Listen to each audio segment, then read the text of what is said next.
この外のコンテナ3つ置いてあるんですけど、これにそれぞれ何が置いてあるかと、カヤック2人でこういうオールで、1人でオールで漕いだりとかして、海とか川とかそういうとこで遊べれるんですけど、これもクリアなんですね。これ2つとも、まあ三輪の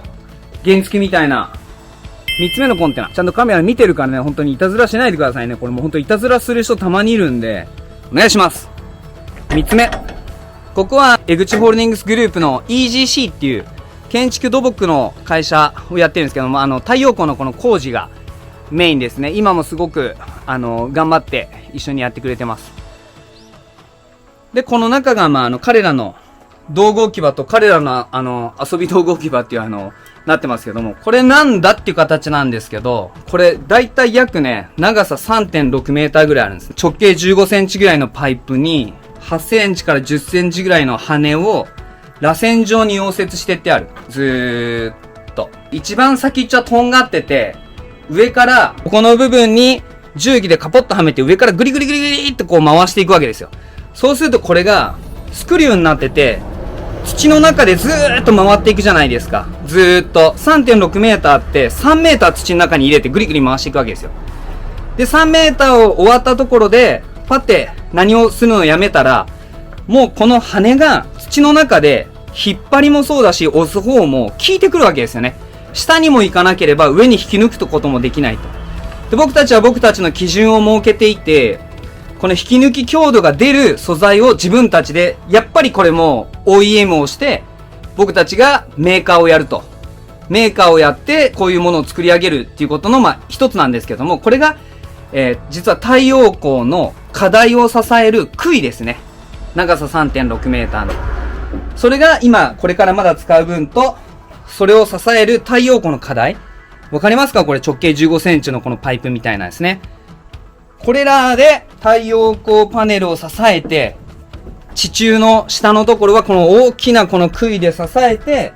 引き抜き強度も出して、上からの荷重、引き抜きはもう台風の荷重が、引き抜きがあると思うんですけども、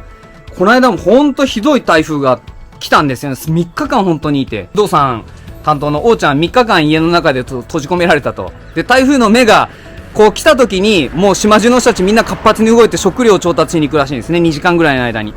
で、また台風の目がこう移動した時にまた家の中で閉じこもると。コンビニとかもドンキホーテさんももう食べ物なんか全然ないみたいな。でも、台風の間もドンキさんずっとやってましたっていう、よくわかんない報告受けましたけど。で、これが3つ目のコンテナですね。で、この周り、なんかこのアンドンみたいなことをやってるんですけど、これ何やってるかっていうと、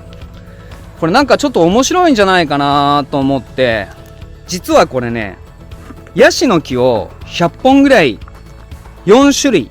で100本ぐらい植えてみてるんですよね。今、根付くか根付かないかみたいなところでこうやってるんですけども、こう根付く間までは、この風の影響を受けたくないわけですよ。で、どうしたら風の影響を受けずに、この苗の段階からちょっとした大きい段階まで持っていけるかと。EGC のメンバーが考えたのが、鉄筋。僕はもともとこの鉄筋工事屋なんですよね。で、鉄筋工事のこの鉄筋の棒ですね、16ミリの棒に、地中には1メーターぐらい打ち込んで、上でフープで溶接してあると。ちょっとやそっとの風では、このアンドンごと飛ばされることはないよと。補強筋の足をつけてると。めちゃめちゃマニアックですよね。何のこっちゃわかんないと思うんですけども。こういうことをやってますね。皆さん例えば、ご自身のその自宅だとか会社とかにヤシの木植えてみようって例えば思うじゃないですか。一度そのヤシの木がどれぐらいの値段するかちょっとググってみてほしいんですよね。僕の友達がスーパーマーケットやってるわけですよ。スーパーマーケットを最近よくあるじゃないですか。果物とか野菜専門のスーパーマーケットみたいな。そこから生鮮食品とかガってやってるんですけど、その彼があるヤシの木を宮崎県産って言ったかな。この自分のスーパーマーケットの入り口に2本並べるといいなと思って発注したところ1本80万円だったらしいんですよね。それはでかいから3メーター4メーターあるようなやつだったから、やっぱり大きくなったらそれぐらいしちゃうんですよ。このヤシの木ってアレカヤシとかっていうバーッと横に広がるヤシなんですけども、この状態とかだと1000円とか800円とかそんな状態で売ってて、あとはこの本当に土地が持つこの自然の力でどんどん大きくなっていくわけですよ。2メーター3メーター最後には10メーターとかって。もう土の力は本当すごいので、で、そこの段階になったら出荷するとそういうようなことをみんなやられてるわけですけど、僕らは実際土地をいろんなところに、特にこの宮古島のグスクベ町っていうところに集中して購入をしていっているので、最終的に実需でこれいるようになるんですよね、このヤシの木が。